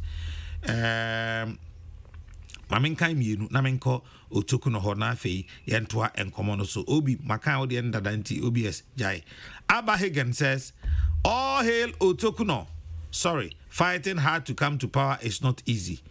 Jomo Pokwase Festus says, someone should please tell my brother Peter Boama Utokuno that he is disappointing some of us, though we belong to the MPP, simply over struggling to answer your harmless question with precision. Hey, precision, where you go back? Jomo, you are not Kokubako, so I henceforth bar you from using that word. Pa Kofi Ewul says, we won't support the introduction of e-levy. If government of the day couldn't use the huge taxes, he should forget about e-levy. P.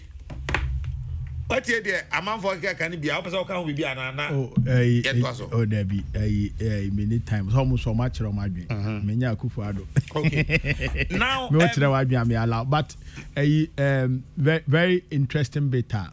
Say me who say bakwatro.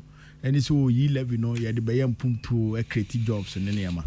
And now, Yemen one say, and your trust, I know what Trahama can for your tiny MPP for. At me, a dada no misleading is her. There is no way ye levy is going to create job for anybody. Okay, explain. No, I will explain. Okay. Budget can for your tiny Kufuado the better parliament. Akoma bosika omu hiya nyina ye 135 billion. Nana ya uti eni ye. Sa 135 billion no mu hiya no. Womu estimation mu no. Taxes a womu beji nyina ne grants ne sika ahodo ebeba aban sa nyina including ye levy. 6 billion no mo ka ho asem no. O ka ni nyina buma 100.5 billion. Nana ya uti me. Oh, me too. Etino uyi sa 100.5 billion free ma. What it simply means in say Abanwe ebe here almost 34.5 billion Ghana cedi. Na womo de abo akonhoma aye dwumadi ompese omo ye nyina. Na me be kire wade bi. Kire me amenia. Eye niam miensa bi wo budget no mu. Eno no ye statutory. Ye ka statutory payments a eno no eyade a wo ya wo hwia anye yie eniema miensa statutory payments any EMA funds one eno ye district assemblies common fund road fund get fund ena ne kekeka ho get fund NHIS road fund district assembly common fund president Akufo-Addo din nyina kosi awa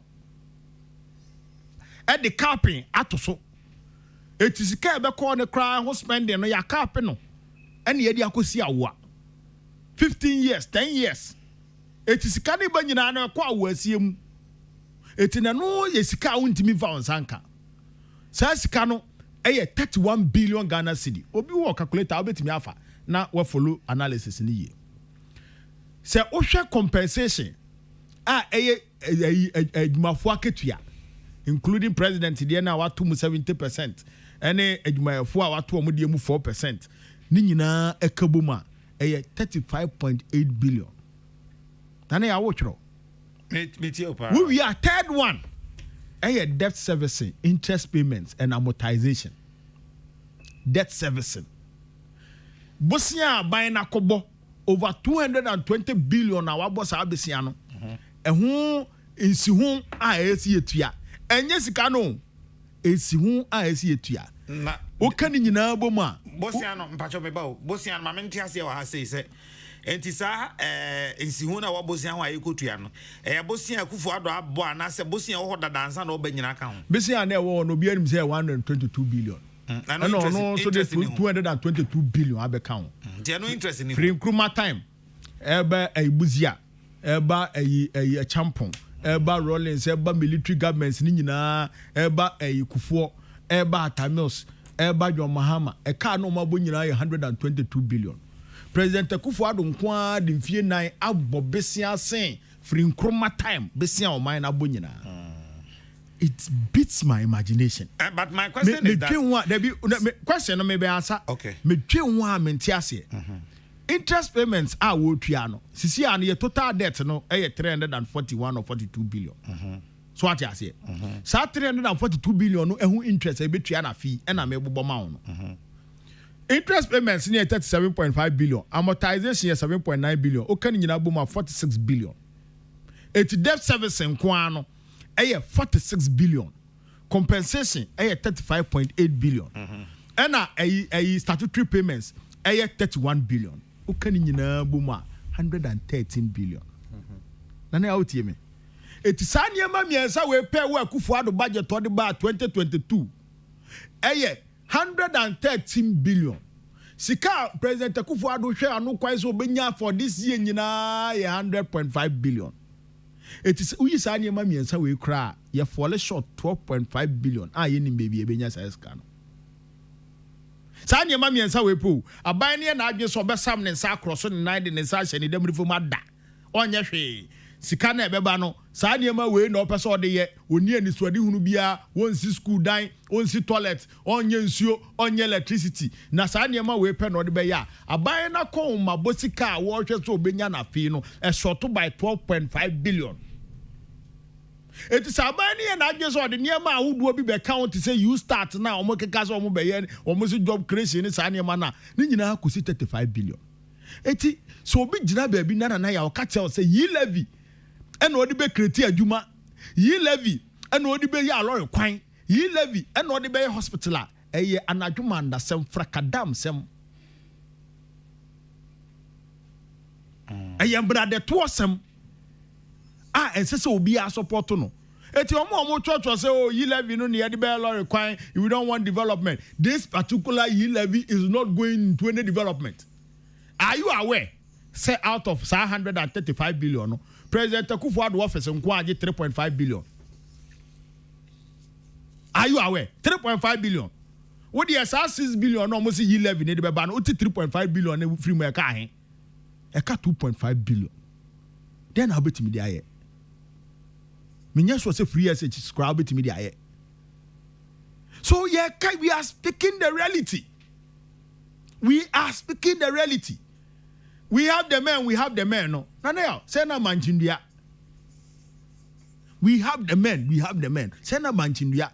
Yeah, economic management team. Ya Safo Mafo, Alan Chamati, Wabu Boss, Akoto, and where is NDC's economic management team? It didn't know boy in our way no meeting ya. Newe ye. And yes, I can compare some kindergarten kwala bi begu economic management team no one. They would have managed this economy better. See, I have Bobby Siama everywhere we enter. No mudane. And I know I'm sorry that FR plane I would say car would go Piero bond so I'm compare with here. One would no be a boom money cheap. Okay. Because you see, what borrow? You can't borrow your way out of economic crisis. The country may go into economic recess. Okay. If we don't do something immediately. Now let me. We have entered into a crisis zone. Let me ask. Nana, say ye bedroom May June ye intimi into your salaries. Okay. Now, and it is not ye levy that will save this government that salaries because salary payments on kwa afino 35.8 billion. Ye levy intimi and so 5.8 in the cry because already no who announced ye levy no the value of mobile money transactions has gone down about 3 billion.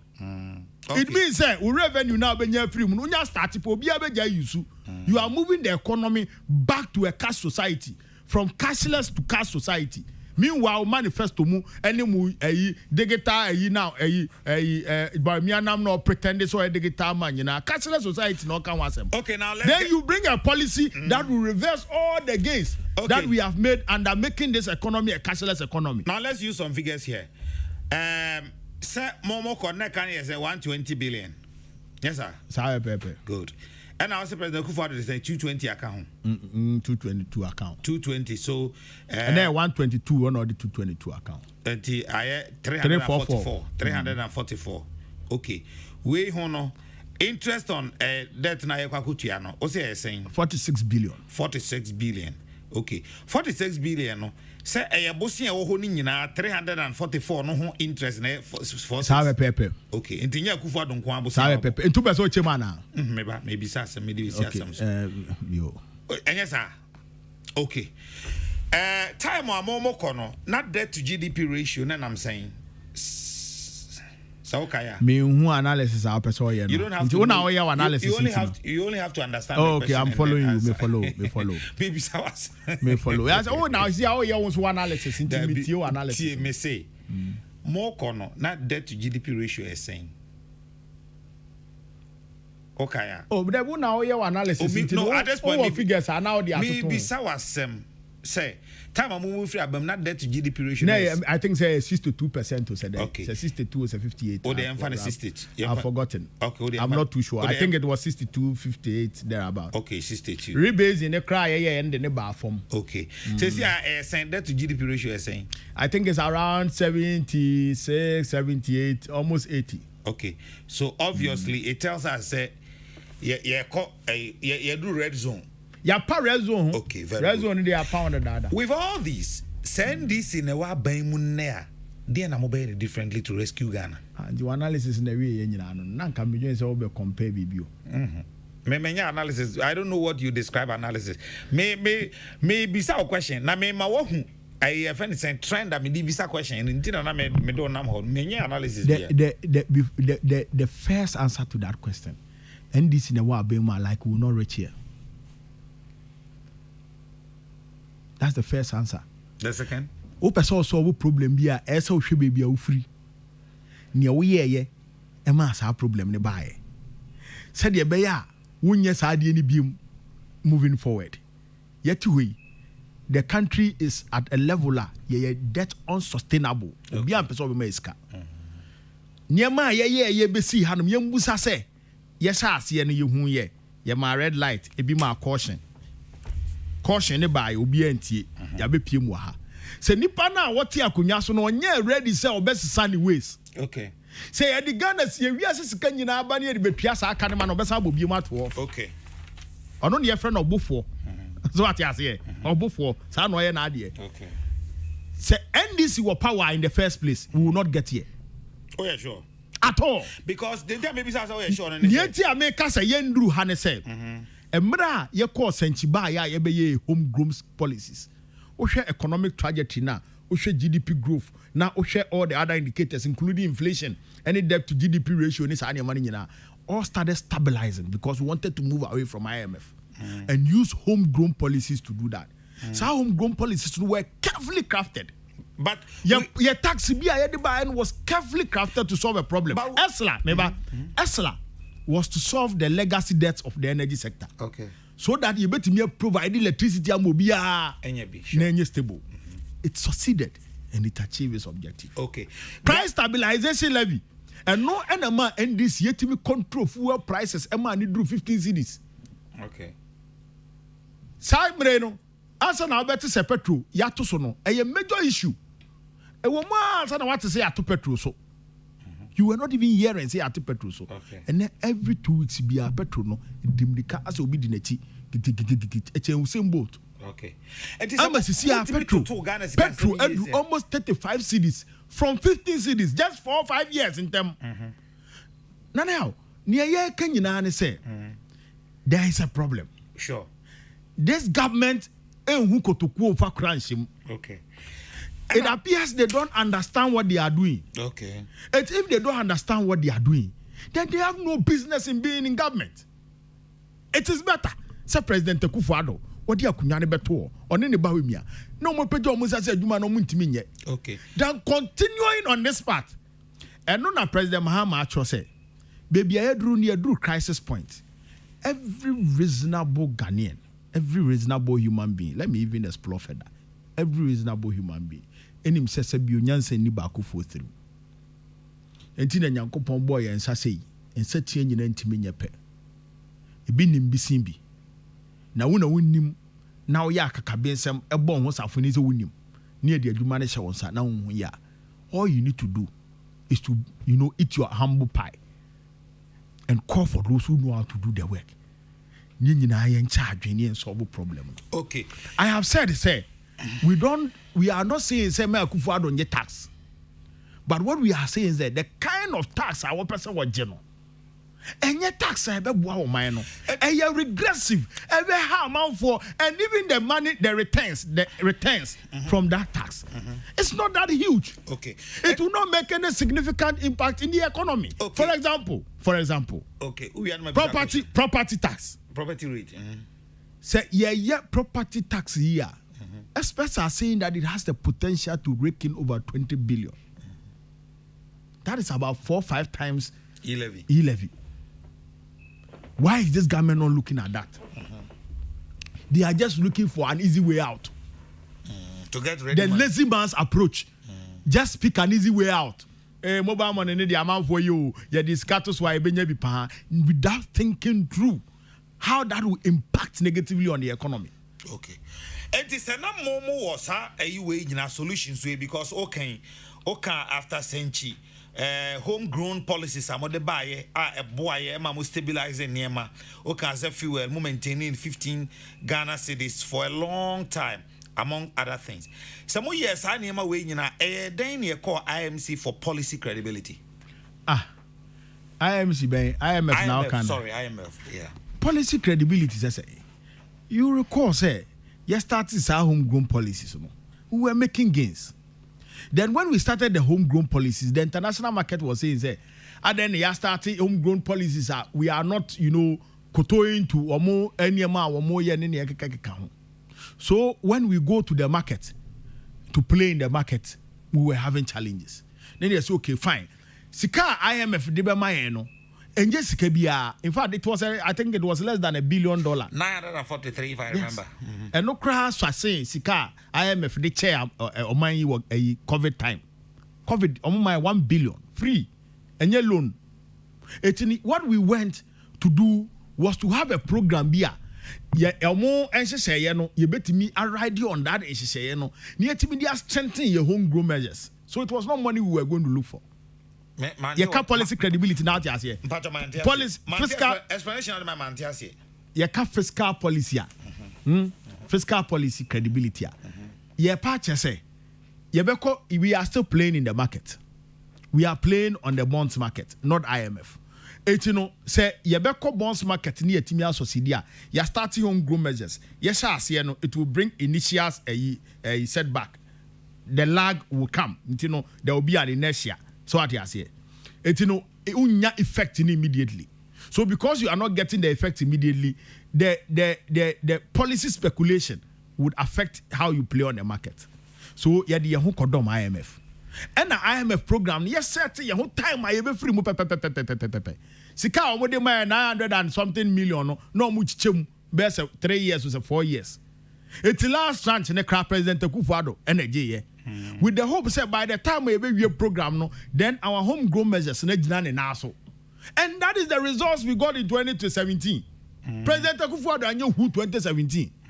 The economic growth and all the products we got was because President Mahama laid the foundation. 2018, some of the products continue. From 2019, then we saw the real length upon Chinese and you upon Chinese. Then we saw how empty and clueless this economic management team is led by Baumia. From 2019, almost the Ghana problem now COVID-19. Nana, COVID-19 has been a blessing to this government than a curse. Because blessing COVID-19 that. COVID-19, it didn't impact negatively on this economy in any way. In any way.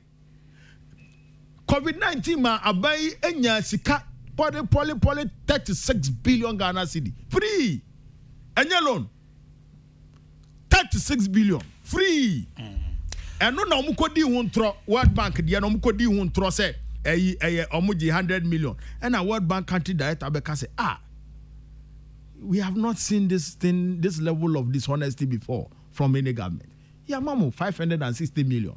Ebani say na mubeka say maji 100 million. Such diplomatic embarrassment. Sika wakoji international market. You are not able to be truthful and fair and plain and transparent to your people. You are lying. Wow. Say amount 560 million. No have a catch here say 100 million. I'm a CC no one here. There is no way this government can go to World Bank. Okay. So IMF my 1 billion. Several other institutions. Chief Justice Sofia Akufo, President Akufo Busuani. Eti COVID fund man so on that no. On my accounts and what status no. Accountability no my COVID fund I hear yenya wom I hear I spend it near the year in so I hear toy I don't know crown almost say library say then be wom minim say akosi sen sika here nya obi anim sika yenya international community nyina 36 billion. There is no accountability. Ubusa yes hey ubusa ni aso ha nobody is able to account 36 billion ye hu ne e higher. It's not because Amani use 36 billion in the ABB at the top vaccines. Okay. Vaccines I had to go in na ye the beche o money free. Ya to be cry. Ya to ba ko cry.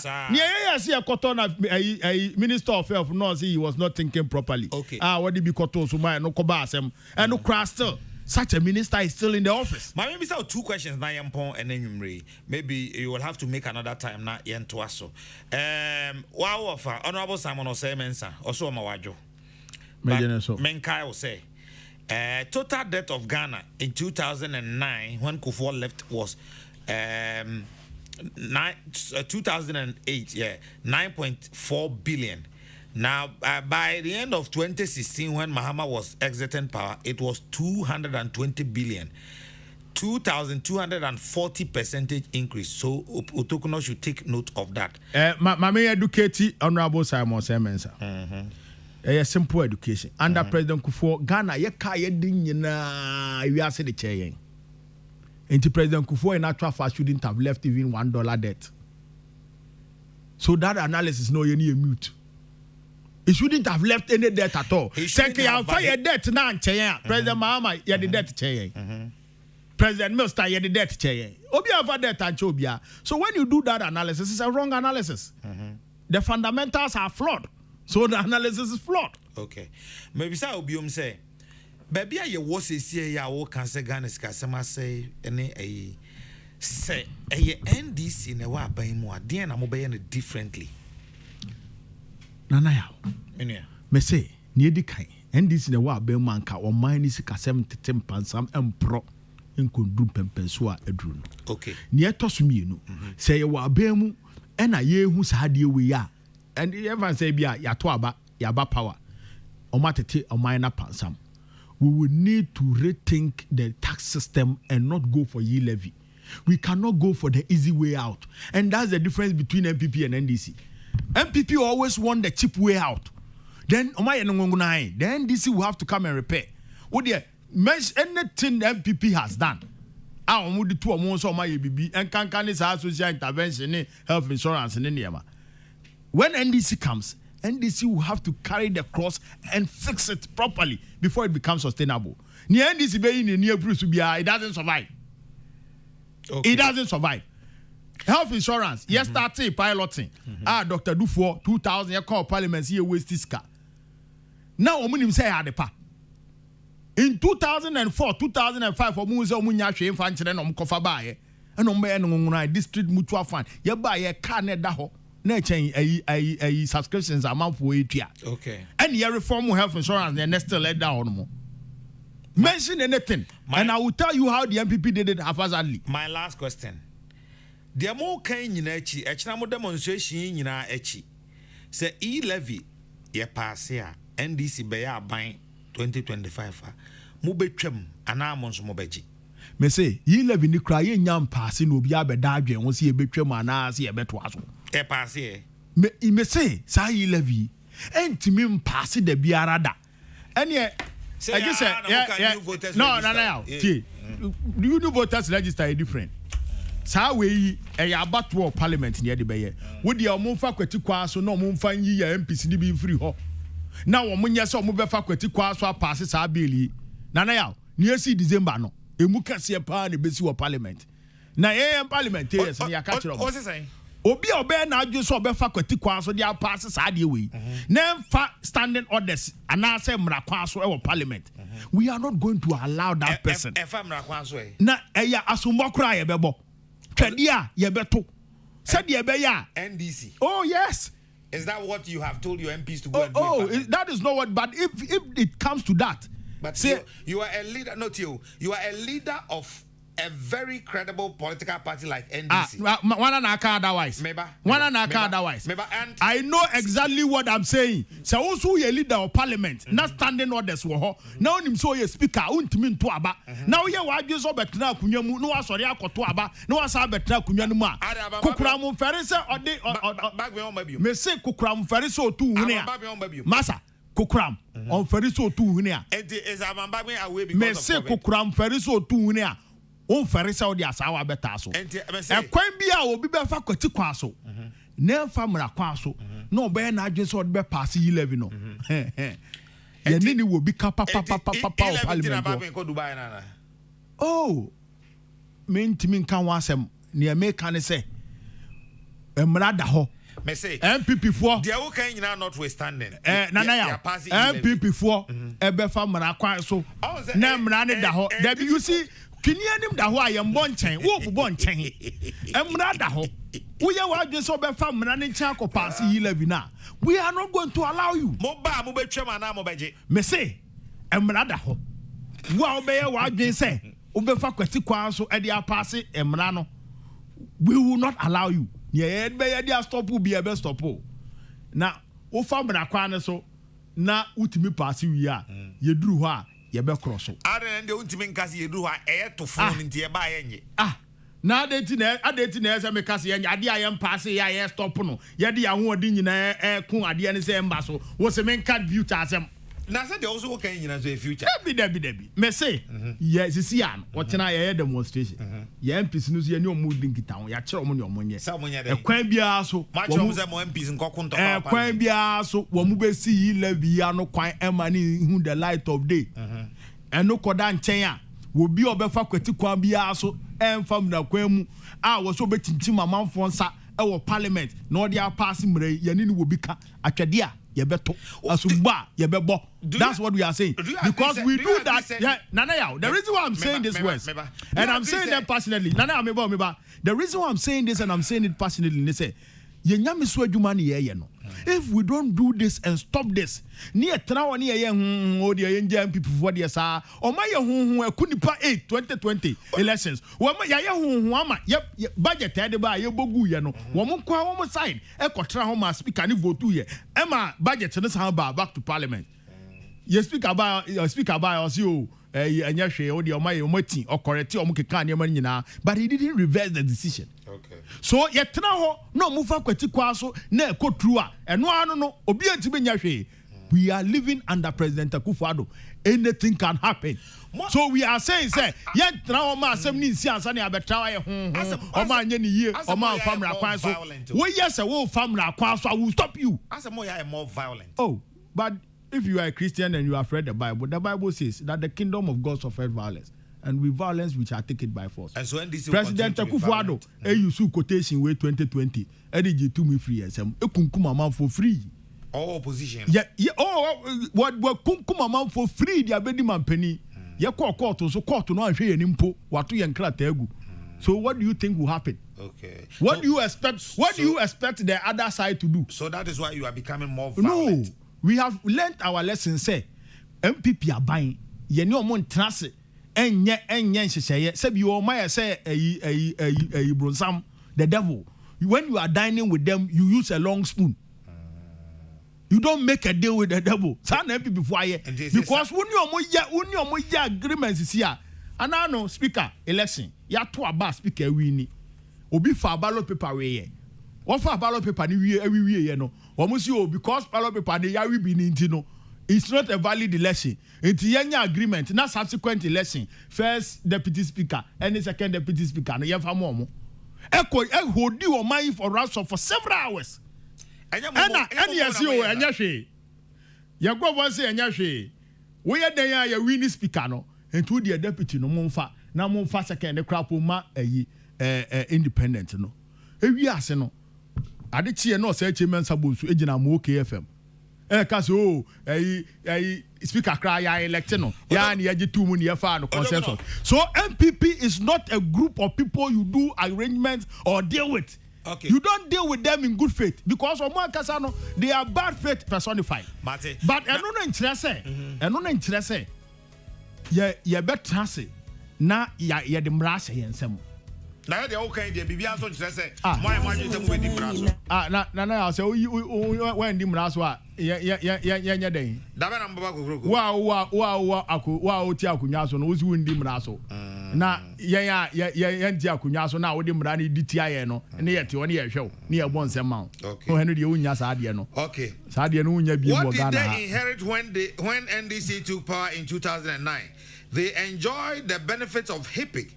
They should go and learn because I seriously believe they have either forgotten the facts or refusing to tell the truth. Honorable Simon Osei Mensa.